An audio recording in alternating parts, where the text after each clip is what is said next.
So good morning my dear student. Once again we start exercise 2.5. पिछले lecture में हम लोगों ने क्वेश्चन नंबर 9 तक किया था.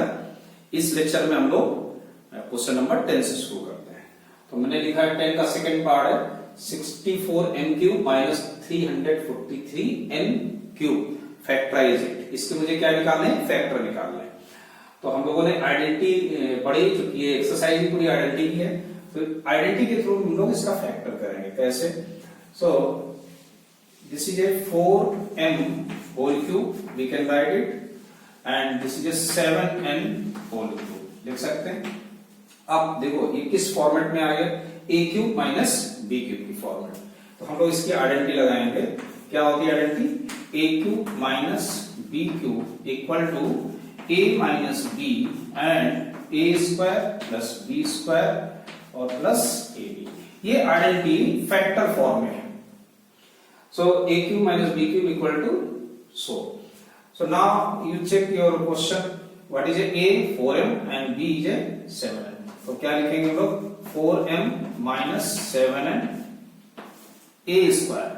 First step 4n whole square and 7n whole square plus 4m and 7m. यहां तक आ गया होगा समझ में. So next 4m minus 7m, just you open bracket, then 16m square plus 49n square plus 7 4 जा 28m. सो फाइनल कंक्लूजन कैसे लिखना है? 64m cube minus 343n cube equal to 4m minus 7n and 16n square plus 49n square and plus 28m. So ऐसे आपका ये question complete हुआ. Come to question number 11. तो question number 11, factorise 27x cube plus y cube plus z cube minus 9xyz. अब अगर इस question को देखो तो कोई आइडेंटिटी हम लोगों को याद आ रही. कौन सी आइडेंटिटी याद आ रही? a cube plus b cube plus c cube minus 3abc equal to a plus b plus c and second bracket a square plus b square plus c square minus ab minus bc and minus c की identity हो जाए. लेकिन उसके पहले मुझे ये check करना होगा कि क्या ये question a cube plus b cube plus c cube minus 3abc के फॉर्म में है या नहीं. अगर है then we can use that identity. So first we see 27 we can write 3x whole cube plus y whole cube plus z whole cube. ये तो तीनों आपको मिल गए. फिर नेक्स्ट क्या होगा? 3ab. 3a क्या है यहाँ पर? 3x है, b क्या है? y है, और c क्या है यहाँ पे? z. अब जरा इसको देखो, 3 3 जा 9xyz. It means that question is in form of this identity. कौन सी? a cube plus b cube plus c cube minus 3abc equal to क्या होता है? a plus b plus c and a square plus b square plus c square minus ab minus bc and minus c. इस form में होता है. So now we start. अब मेरे पास a क्या है? 3x है, b क्या है? y है, और c क्या है? इसमें z है. तो हम लोग क्या करेंगे? इस राइट साइड में a b c की वैल्यू रखेंगे. कैसे? a की वैल्यू क्या जाएगी? 3x plus y plus z, एक ब्रैकेट, एंड दूसरे ब्रैकेट में चलते हैं a square. a square it means 3x का whole square plus b square means y square, c square means z square minus ab यानी कि 3x into y. 3x into y minus bc bc क्या होगा? y होगा और z हो गया, minus bc के बाद क्या आएगा? ca हमारा क्या? देखो c क्या है हमारा? z और 3x यानी कि 3x एंड z. ऐसे तो just you open this bracket. तो 3x plus y plus z और इधर क्या आएगा 9x square plus Y square plus Z square minus 3xy minus Y z minus 3xz। So that is your answer. इसका factorisation, अब इसके factor क्या हुए, ये हो गया आपका। तो ऐसे क्वेश्चन नंबर अपना 11 is completed. Come to question number 12। Question number 12 क्या कह रहा है कि verify x cube plus Y cube plus Z cube minus 3xyz equal to 1/2 x plus Y plus Z and x minus Y का whole square plus y minus Z का whole square plus z minus x का whole square. तो इस question को हम लोग right side से solve करेंगे बाय RHS।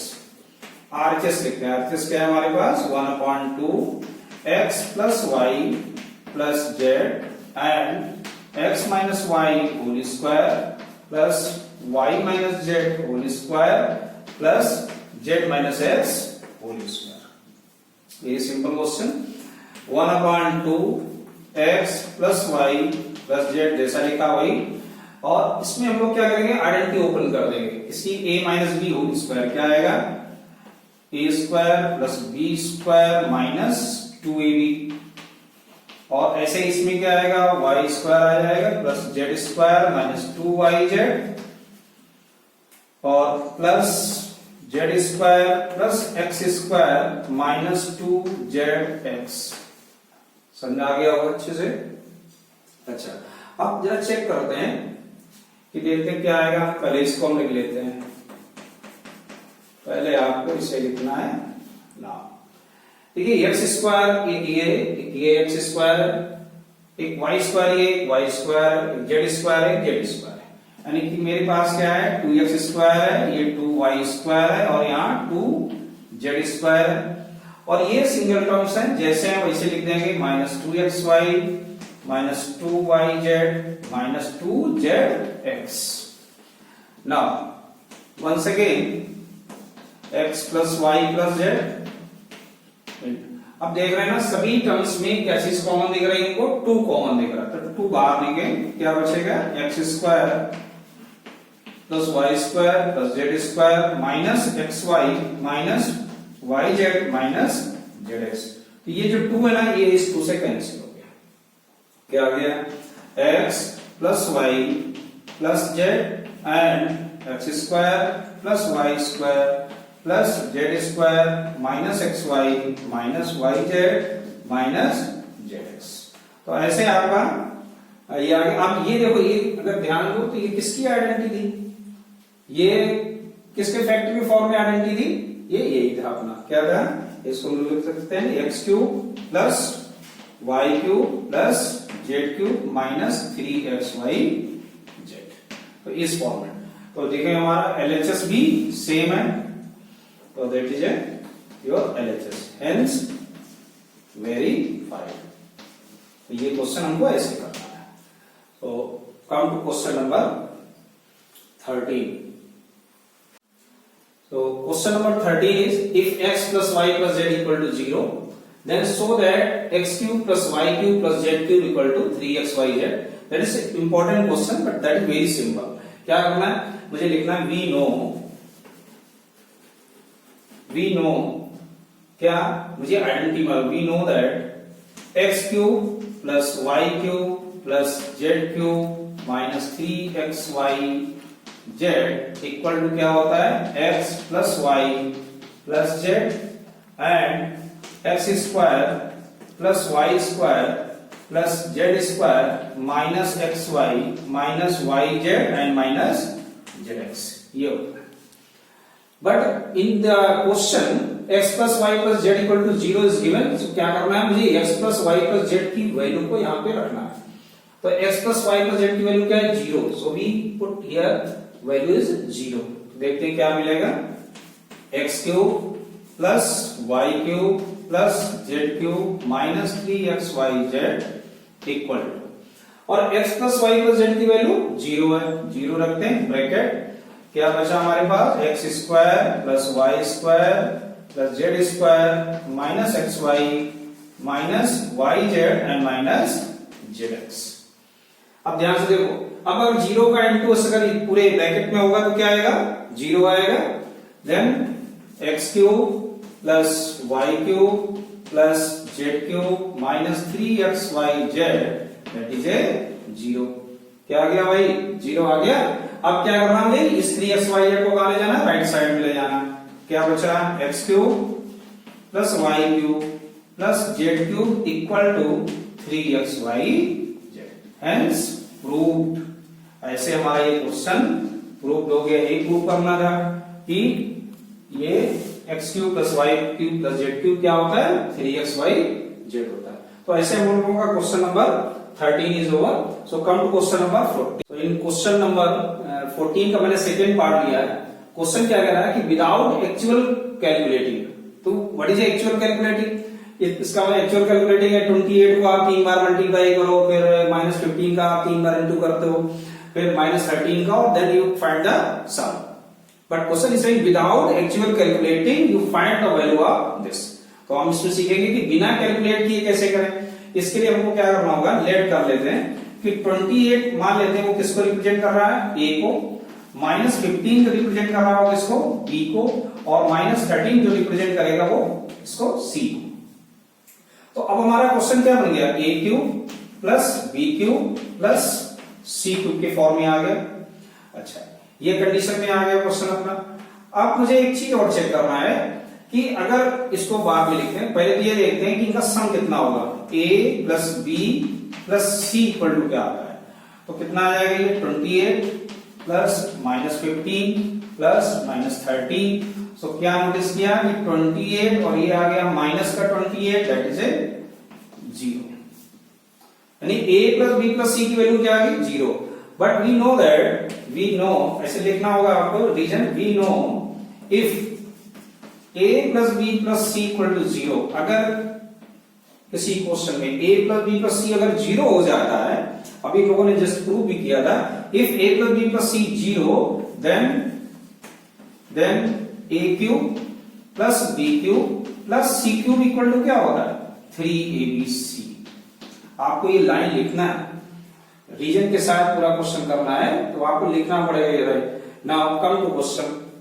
अब क्वेश्चन में फिर से मैं a की जगह वैल्यू रखा है 28 होल क्यूब, b किसकी रिप्रेजेंटेशन थी, -15 का होल क्यूब, c किसको रिप्रेजेंट कर रहा था, -13 का whole cube equal to 3। a की जगह वैल्यू क्या रखेंगे, 28, b की जगह वैल्यू क्या आएगी, -15, और c की जगह वैल्यू क्या आएगी, 13। अब जरा इनका देखो, ये 2 बार माइनस आया, माइनस इंटू माइनस, तो ये क्या हो जाएगा, प्लस हो जाएगा। अब इनका इंटू करिएगा, तो इंटू करते हैं, 3 का इंटू 28 में करिए, 84 हो गया। इधर इसका इन दोनों का इंटू करेंगे तो कितना आएगा, 195। अब इन दोनों का मल्टीप्लाई कर लेते हैं, देखते हैं कितना आएगा। सो 195 इंटू 84 करते हैं, 4 5 या 20, 38, और 4 1 जा 4, और 3 7।